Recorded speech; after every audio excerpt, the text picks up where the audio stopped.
It's kind of wild looking back at how one single Roblox game managed to flip the entire platform upside down. Adopt Me was once the most popular game ever, and its peak was 1.9 million in concurrent users. If you didn't know, this number was insane back then, and it was one of the games that made Roblox crash. Even though now games like Grow a Garden or Steal a Brainrot have crazier numbers, it still doesn't deny the fact that Adopt Me was once the king, and you can think of these other games right now as the children of Adopt Me. Like, if you think about the state of Roblox before Adopt Me blew up, the vibe was way different. Games were big, sure, but none of them took over Roblox the way Adopt Me did. When it dropped and started hitting those insane player counts, it wasn't just another front page game. It became the face of Roblox. Coupled with the fact that NewFissy, who was the owner of Adopt Me, had a crazy story behind. People admired him for his progress and sincerity for developing actual games that perfectly engage with the audience. This is NewFissy, the creator of one of the biggest Roblox games in the world, Adopt Me. But how did he get to this point?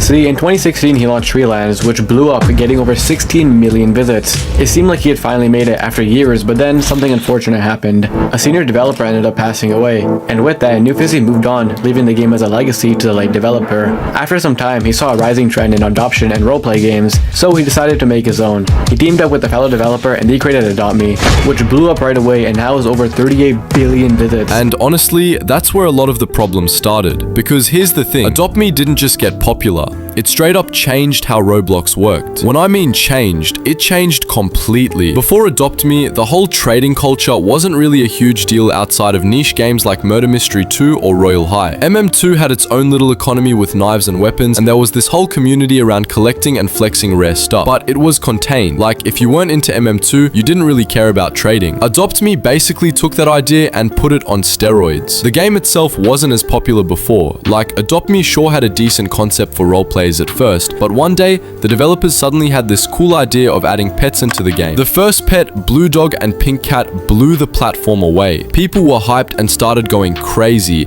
and that was single-handedly the moment things were about to shift badly into the Roblox verse. Because when you have pets in the game, it's hard not to think of other ways to improve this concept. So by November 5th, 2020, trading pets and items were officially added. Suddenly, trading wasn't just a side thing, it was the main thing. People weren't even playing the game for roleplay or the adopt a baby gimmick anymore. And when that shift happened, Roblox trading as a whole changed forever. Adopt Me formally introduced this idea that anything could be valuable as long as the community treated it that way. Eggs, neon pets, shadow dragons, all of it became like digital currency. And with that, cross-trading exploded. People were suddenly willing to trade their Adopt Me pets for MM2 knives or limiteds from Roblox's catalog. It created this underground economy that Roblox never really planned for. And you know what comes with a big underground economy? Scams. Tons and tons of scams. Kids were losing their pets, people were getting tricked into giving up limiteds, and Discord servers popped up everywhere dedicated to shady trades. If you talk about the rise of scamming on Roblox, you can't skip over Adopt Me. It made the whole thing mainstream. Stop at trading. Adopt Me also managed to create some of the cringiest parts of Roblox culture. Remember when Roblox roleplay used to just be about working at a pizza place or hanging out in a tycoon? Adopt Me turned roleplay into this weird mix of online dating, cosplaying, and flex culture. There is a thing in Adopt Me called avatar changing. That means you don't have to own any items from your official avatar. You can actually use their licensed items and cosplay into whatever you want. So you can imagine some people creating the weirdest outfits ever. The amount of people running around with aesthetic outfits, fake families, and trying way too hard to act edgy in a game meant for kids, it was insane. That whole online dating cringe wave, yeah, Adopt Me played a huge part in normalizing it. And then there's the pay-to-win mechanics. This is a huge reason why people say Adopt Me ruined Roblox. Before, yeah, plenty of games had game passes and microtransactions, but Adopt Me set a new standard. They literally built their entire system around you needing Robux if you wanted the good stuff. Sure, you could grind, but let's be real, most of the rarest pets were locked behind paywalls. Buying eggs, dropping Robux for legendary pets, stacking game passes to boost your chances, it became this endless cycle of spending. And kids, literal kids, were begging their parents for Robux just so they wouldn't feel left out. Everything Roblox.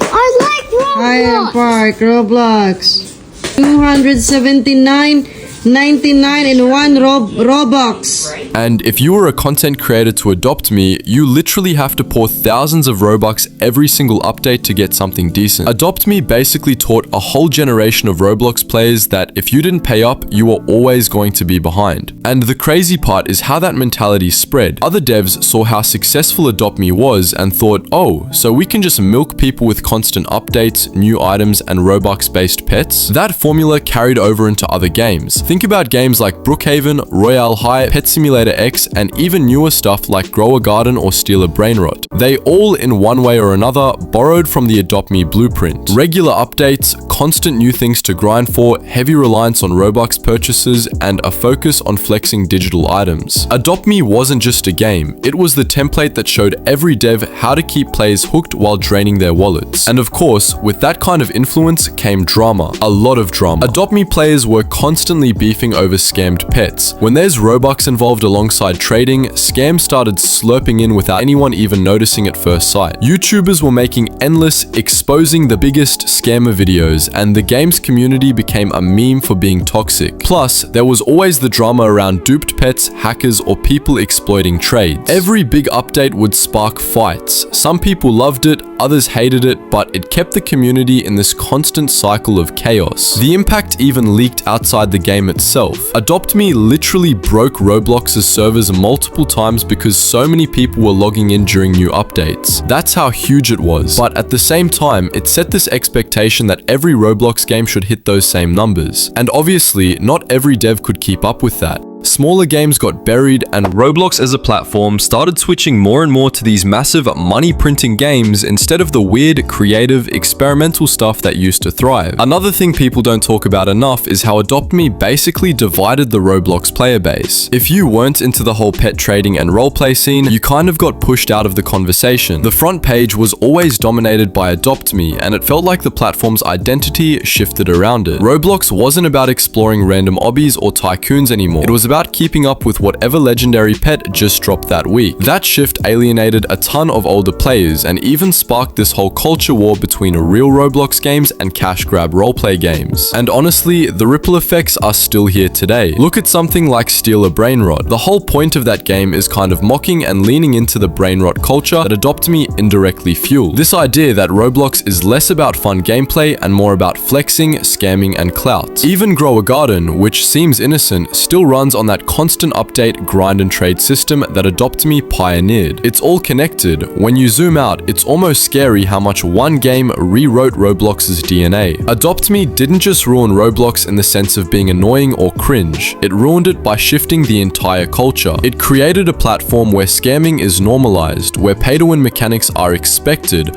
where cringe roleplay looks normal, and where flex culture overshadows creativity. Sure, it's still insanely popular, but at what cost? People will defend Adopt Me by saying it brought Roblox into the mainstream, and yeah, that's true. It pulled in millions of players, probably made Roblox more popular than ever, and gave the devs insane amounts of money. But when you really think about it, that mainstream attention came at the expense of what made Roblox special. Instead of being a hub of weird, creative, player-driven games, it turned into a giant trading simulator with endless Robux sinks. Adopt Me wasn't just a game, it was the beginning of Roblox selling its soul. Either way, do you guys think Adopt Me actually ruined Roblox, or did it make it better in the long run? But if you guys liked our video so far, be sure to hit that subscribe button and like the video so you don't miss out on these weekly bangers. As always, peace out and see you next time.